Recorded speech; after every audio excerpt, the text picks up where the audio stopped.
First Energy operates 20 power plants in the Northeast United States that produce nearly 70 million megawatt hours of electricity each year for over 4 million residential, commercial, and industrial customers.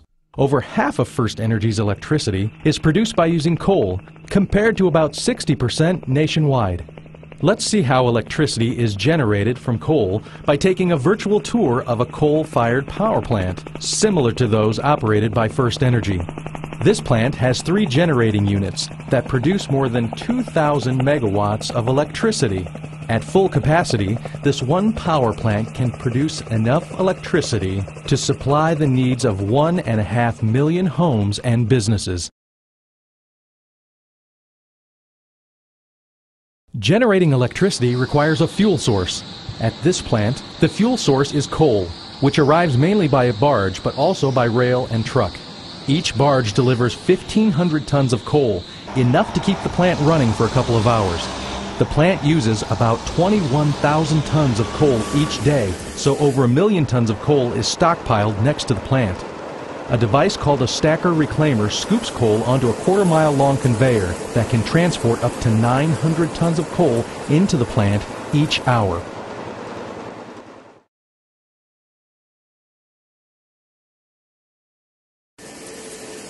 Once inside the plant, up to a 30-hour supply of coal can be stored in bunkers. Coal moves from the bunkers to feeders to be measured and moved to pulverizers. Each generating unit has 16 coal feeders that supply 8 pulverizers. Coal enters the pulverizer and spins in a large drum, where hundreds of steel balls grind it into a fine powder. Now a fine powder, the coal leaves the pulverizers and heads to the boiler.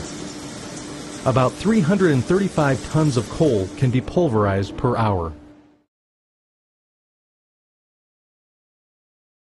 Large fans add warm air to the powdery coal and blow it into the boiler. The boiler has miles of tubes filled with high-quality water. Once inside the boiler, the coal ignites, releasing energy and generating intense heat that changes the water inside the tubes to hot, dry steam. The temperature of the steam is now about 1,000 degrees Fahrenheit. This process generates thermal energy, which is transformed to mechanical energy at the turbine, which is the next stop on our tour.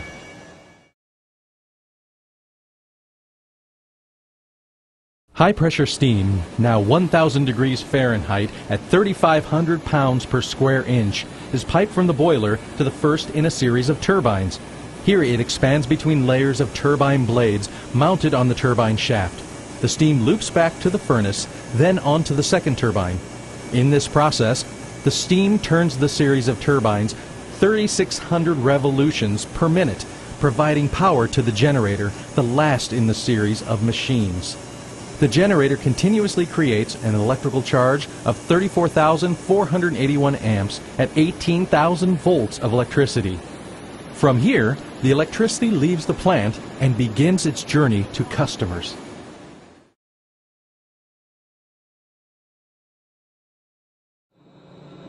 After the steam has been used to create electricity, it is exhausted from the turbine and sent to a condenser to be changed back into water. Inside the condenser, steam passes over the outside of pipes filled with chilled water from the cooling towers. The steam condenses to water and returns to the boilers to repeat the steam generating process over again. As the steam condenses, the chilled water inside the condenser pipes becomes warm from the heat of the steam, so it is sent to a cooling tower. These particular towers are called natural draft cooling towers, which are designed with no moving parts. Inside, the water splashes over a series of baffles, which breaks up the water into small droplets.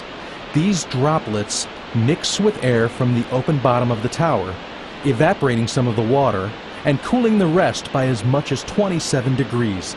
The newly chilled water returns to the condenser to repeat the process of cooling more steam.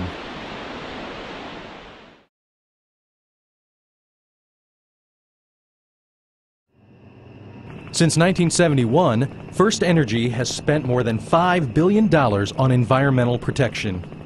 our plants are equipped with air quality control systems to remove sulfur dioxide and particulates called fly ash. Fly ash is removed by a mechanical process, and sulfur dioxide is removed with a chemical reaction using lime. These processes take place in large ductwork scrubber trains located between a unit's boiler and its chimney. Boiler gases pass through scrubbing vessels and are sprayed with slurry, a mixture of water and lime. The sulfur dioxide particles and other pollutants are absorbed by the slurry and fall to the bottom of the vessels. A fan releases the cleansed gases through the chimney. By the time this happens, more than 99% of particulates have been removed, as well as 92% of sulfur dioxide.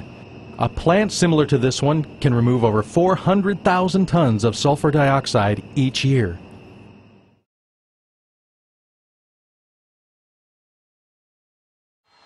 The scrubbing process creates huge amounts of a byproduct called calcium sulfite. This plant could create more than 3 million gallons of calcium sulfite slurry each day. First Energy created a process that turns that waste product into a valuable building material called gypsum, which is used to make wallboard or drywall. The slurry leaving the scrubbers is thickened and pumped through a forced oxidation gypsum or fog system. Oxygen is then added, changing it into gypsum, which is dried, treated, and sent to a gypsum manufacturer to make wallboard. First Energy recycles about 500,000 tons of gypsum each year, enough to manufacture wallboard for 70,000 new homes.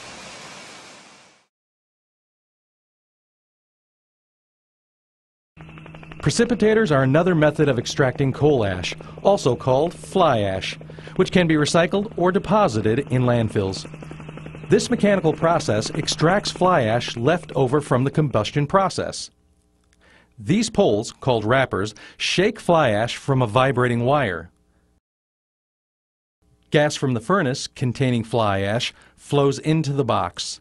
The fly ash drops into a storage chamber and is blown into silos to be loaded into a truck.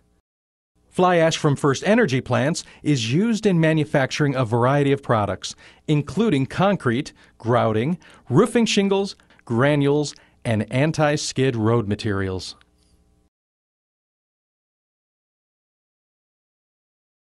First Energy also uses selective catalytic reduction technology, or SCR, to reduce nitrogen oxide emissions.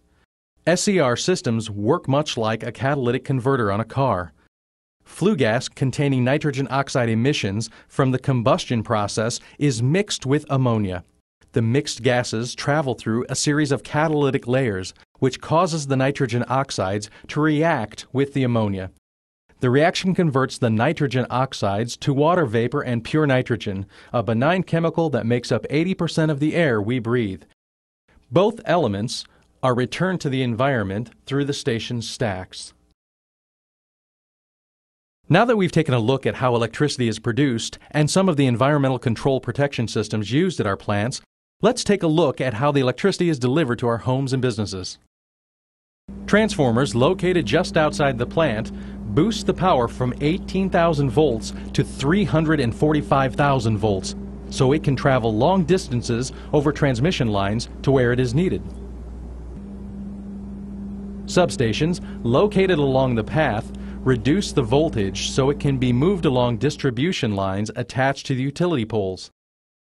As the electricity nears customer locations, transformers on poles step down the power for use in homes and businesses. We hope you enjoyed seeing how electricity is produced at First Energy, where our energy is working for you.